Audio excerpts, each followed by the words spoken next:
هل انا مدي مساحه لابني ان هو يقدر يكون شخصيته؟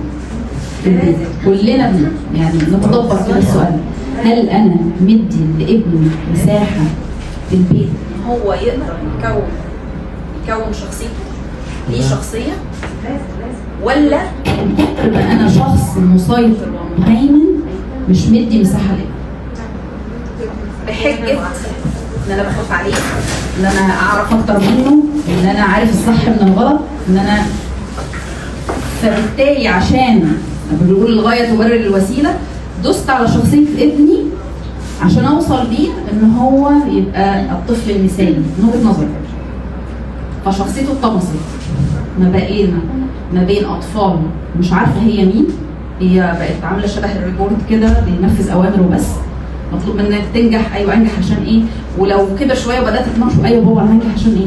عشان تطلع دكتور. طب ماشي يا بابا هطلع دكتور، هعمل ايه؟ اهو هنبقى في عياده. فالولد مفيش خالص، مفيش، هو مش عايز يطلع دكتور. لكن هات بقى مثلا واحد تاني يقول لك لا انا عايز اطلع مثلا مهندس ميكانيكا عشان انا دلوقتي عايز اجيب العربيه وافكها واعدلها، هو لازم خريطه لنفسه. تمام. يبقى الشخصيه بتاعته. ايوه ازاي بقى؟ ده بقى السؤال، ازاي ادي مساحه لابني ان هو يعمل شخصيه فنيه؟ ازاي؟ هل هتيجي نعمل وسوي ودي جيب، ولا هتيجي انت عايز ايه؟ تقول يعني اللي بيقول مثلا ده انا ابني عنده سنتين، ابنك لو عنده سنتين وما بيفهمش ده يبقى فيه مشكله. الطفل لو عنده سنتين ومش عارف يفهم ده يبقى فيه مشكله. الطفل ربنا خلقه بيعرف ان هو يتجاوب.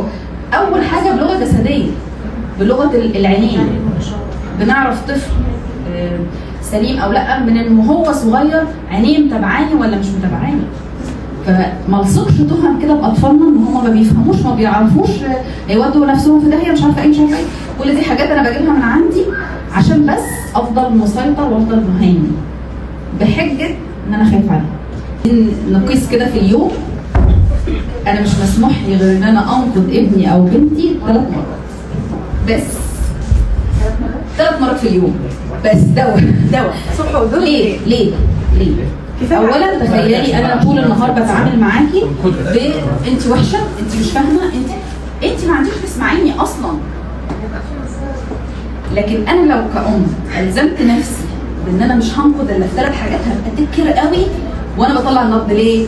لو نقدتك ان انت مثلا شعرك متنعكش، طب ما هي في المذاكره هبدا كده انا بساوم نفسي، هبدا كنترول شويه على مش طول الوقت نقد. الاولاد بتهرب مننا وتروح لاصحابها لان صاحبها او يعني صاحبتها مش هتنقذها، ده هتعمل زيها هتشجعها على الغلط، لكن هيهرب مني عشان انا بس ما بشوفش الا الغلط. طيب حاجه تانية، مش هبص على 3 حاجات غلط الا لما هعمل قدامهم 3 حاجات صح. 3 حاجات في اليوم ابني عملها صح واقول له انا ممتنه ان انت عملت كذا، انت شاطر ان انت عملت كذا. ده هيعمل عندي انا توازن، هيعمل عندي بقى على مستوى العلاقات مش بس على مستوى ابني، توازن في نظرتي لكل حاجه. احنا يا جماعه مش شياطين ومش ملائكه. لو حد باصص للدنيا ان هي كلها غلط والناس كلهم غلط والناس مش عارفه ايه ومفيش فيهم خير و لا من فضلك راجع وجهه نظرك تاني. ولو حد شايف ان الناس كلها ملائكه ومفيش حد بيعمل مش عارفه ايه، من فضلك راجع وجهه نظرك تاني. لان لا ده صح ولا ده صح. برضه طريقه معاملتنا مع ابننا نفس الفكره. فده الزام من فضلكم 3 حاجات هنقودها ويستحسن لا، بس يعني اخري 3 حاجات. و3 حاجات هقول له برافو عليك، شاطر، انا مبسوطه منك ان انت عملت كذا، انت شاطره في كذا، ويستحسن ازود.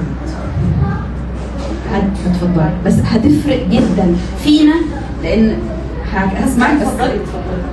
انا لا يمكن هطور علاقتي باي حد غير لما اطور علاقتي بنفسي.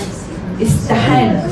لو انا وجهه نظري في الحياه عموما سوداويه مش هعرف اشوف خير في اي حاجه ولا خير في نفسي. وهتلاقيني جوه نفسي لما مثلا انا حضرت اهو اللقاء اطلع اقول بس انا غلطت في كذا وغلطت في. الانسان لا يتجزأ. انا مش بقول بعمل نفسي كويس وبعمل الناس وحش، او بعمل نفسي كويس وبعمل مش عارفه. ده يعني ده ايه؟